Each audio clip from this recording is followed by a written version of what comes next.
Praise the Lord. The best wishes to you and your family members in the name of God. దేవుని నామమునకు మహిమ కలుగును గాక. దేవుని నామం పేరట మీకును మీ కుటుంబ సభ్యులందరికీ శుభాభివందనములు. ఈరోజు దేవుని వాగ్దానము. Today God's promise.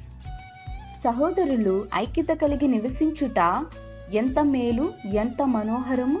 కీర్తనల గ్రంథము 133వ అధ్యాయం 1వ వచనం. How good and pleasant it is for brothers to live together in unity.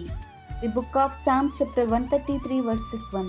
క్రీస్తునందు ప్రియమైన సహోదరి సహోదరులారా, ఈ శ్రేష్టమైన ఉదయకాల సమయమున దేవుడు మనందరితోనూ కొన్ని మాటలను గురించి మనతో తెలియచేయాలని ఆశ కలిగి మాట్లాడుతూ ఉన్నాడండి. అవేమిటి అంటే, సహోదరులు ఐక్యత కలిగి నివసించుట ఎంత మేలు, ఎంత మనోహరము అని దేవుడు దినవాగ్దానములోను మనందరితో తెలియచేస్తున్నారండి.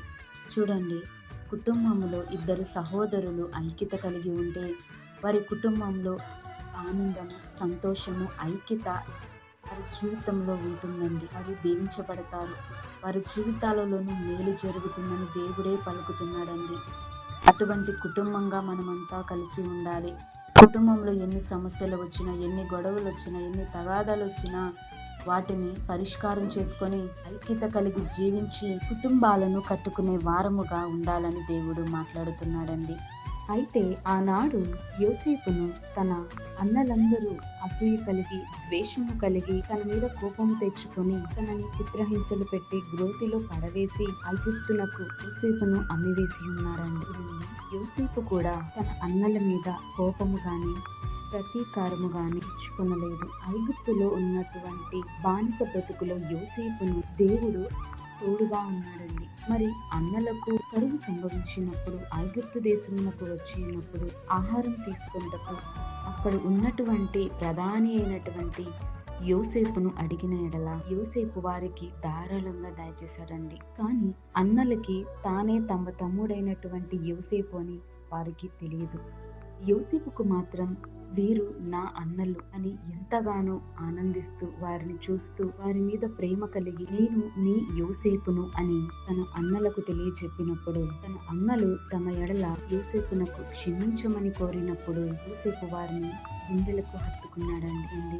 సహోదరుల మధ్య గొడవ సంభవించినప్పుడు వాటిని పరిష్కరించుకోవాలి, ఒకరిని ఒకరు అర్థం చేసుకోవాలండి. ఐక్యత లేకపోతే సమాధానము లేని కుటుంబంగాను జీవితంగాను మిగిలిపోతూ ఉంటుందండి. కనుక దేవుడే పలుకుతున్నాడు కదా, సహోదరుల మధ్య ఐక్యత కలిగి ఉండుట మేలు అని. మరి సహోదరీలు, అక్క చెల్లెళ్ళు, అన్నతమ్ముల మధ్య ప్రతి ఒక్కరి మధ్య ఐక్యత ఉండాలి. కనుక ఈ వాక్యం వింటున్న ప్రతి ఒక్కరు కూడా తమ కుటుంబంలో ఉన్నటువంటి పిల్లలను బట్టి ఒకరి పట్ల సహోదరుల మధ్య ఐక్యత కలిగి ఉండేలా మీరు ఒక్కసారి పరిశీలన చేసుకోండి. ప్రతి ఒక్కరు తమ తమ హృదయాలను సరి చేసుకోనండి. ఒకరిని ఒకరు క్షమించుకోనండి. పశ్చాత్తాపులై ఒకరిని ఒకరు ప్రేమించుకున్న ఎడల దేవుడు తప్పకుండా వారిని ఆశీర్వదిస్తాడు.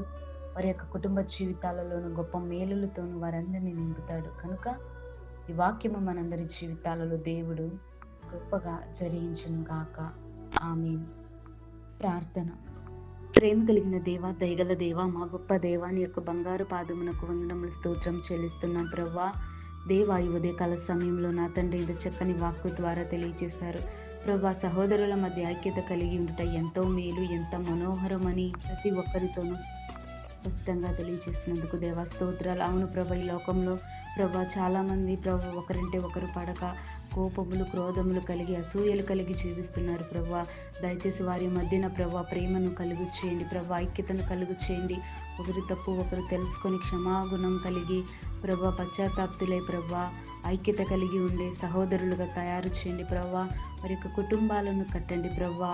సహాయము దయచేయండి, కృపా కాపుదలు ప్రతి ఒక్కరికి దయచేయమని ఈ వాక్యం వింటున్న ప్రతి ఒక్కరి జీవితాలలో ఈ వాక్యం విత్తబడే కృపా కాపుదల దయచేయమని కోరుచు యేసయ్య నామమున అడిగి వేడుకొంచున్నాను తండ్రి. ఆమేన్.